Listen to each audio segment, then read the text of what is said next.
Comment faire pour réussir sa dissertation de philosophie?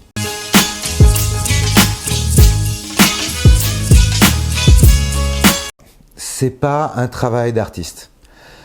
La dimension créative, artistique de votre personnalité, il vaut mieux la laisser un peu de côté quand on commence à rédiger une dissertation de philosophie. On est vraiment dans l'argumentation rationnelle, on est dans le partage d'arguments, le partage de convictions, on est aussi dans la recherche de se convaincre soi-même. On n'est pas dans l'expression du moi profond, on n'est pas dans le lyrisme, on n'est pas dans la recherche poétique ou créative.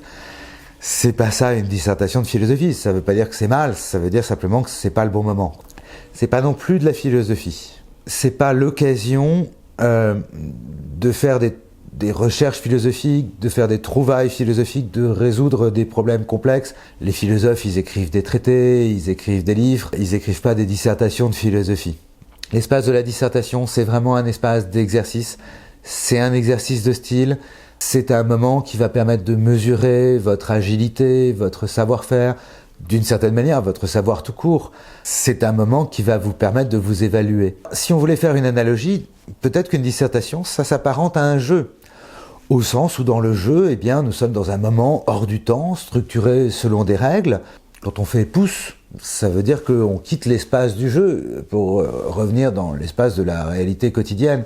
Quel plaisir on aurait à jouer aux échecs contre un adversaire qui tout d'un coup déciderait de prendre votre reine avec son pion à 6 cases de distance. On lui dirait, écoute, c'est pas comme ça qu'on joue, c'est pas très amusant comme jeu. C'est la même chose pour la dissertation de philosophie. Hein. Ce sont des règles un peu arbitraires, mais on les applique et à l'intérieur de ce cadre, à l'intérieur de ces règles, la liberté est absolue.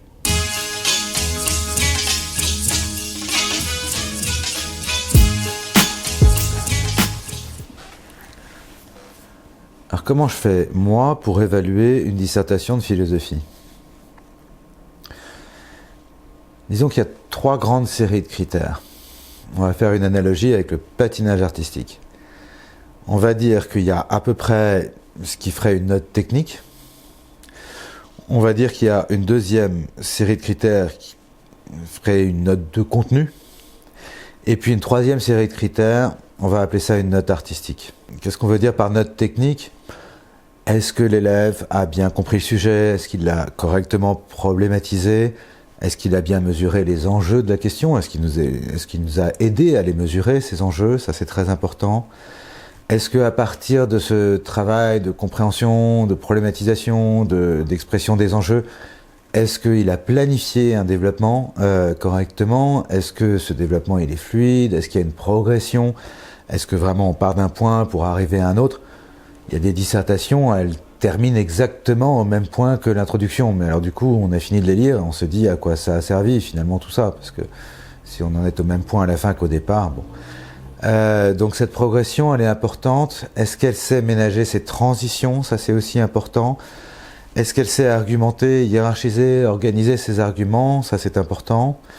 Voilà, c'est tout ça, la note technique. La deuxième note, c'est essentiellement une note de culture philosophique. S'il y a une certitude, c'est qu'il vaut mieux citer des auteurs. L'idée, c'est que vous avez été en cours de philosophie, vous avez eu des dizaines et des dizaines d'heures de cours. Montrez que vous êtes passé par là, montrez que vous en avez retiré quelque chose, que vous en avez tiré profit. À quoi ça sert de maîtriser la pensée d'un auteur, finalement? C'est comme un véhicule. Pardon de prendre encore une autre analogie, encore une métaphore. C'est... Ah. Bonjour.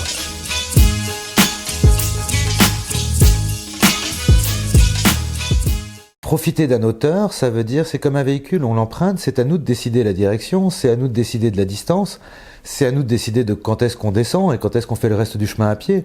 Mais il faut bien reconnaître que c'est bien pratique. Ça nous emmène plus loin, ça nous aide. Être un grand philosophe ne signifie pas qu'on devra être nécessairement d'accord avec lui. Mais être un grand philosophe, ça donne probablement le droit d'être lu et compris. C'est pour ça qu'on vous propose des auteurs. C'est parce qu'ils ont déjà fait le chemin et qu'il faut se servir d'eux pour pouvoir se mener plus loin soi-même. Donc il faut citer des auteurs. La question c'est de savoir combien, mais alors là encore, il n'y a pas de réponse évidente. ça ne sert à rien de citer un auteur si ça ne fait pas avancer la réflexion sur le sujet qu'on étudie. Alors qu'est-ce que ce serait que cette note artistique? De quoi est-ce qu'on parle ici? En réalité, c'est tout le reste. Je dirais que c'est l'agilité que montre l'élève, c'est son style, c'est son écriture, bien sûr. Mais c'est bien plus que ça. C'est votre capacité à fabriquer, à construire une dissertation en emportant avec vous tout ce que vous possédez. Et très souvent, ce que vous possédez sans avoir vraiment conscience que vous le possédez.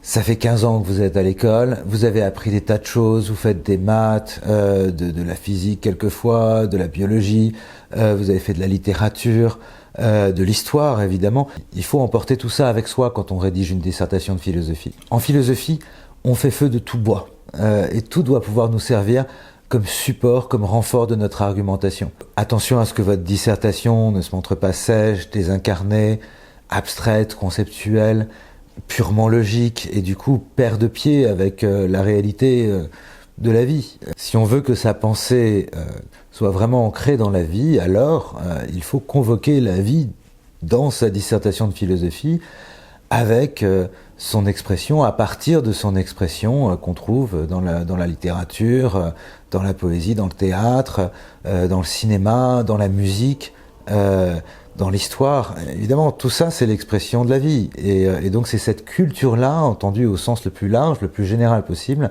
dont il faut se servir et qu'il faut convoquer pour pouvoir enrichir sa dissertation. Maintenant qu'on a vu ces critères, on va se demander concrètement comment est-ce qu'on fait. Et là, on va essayer de suivre, phase après phase, toutes les étapes de la construction d'une dissertation.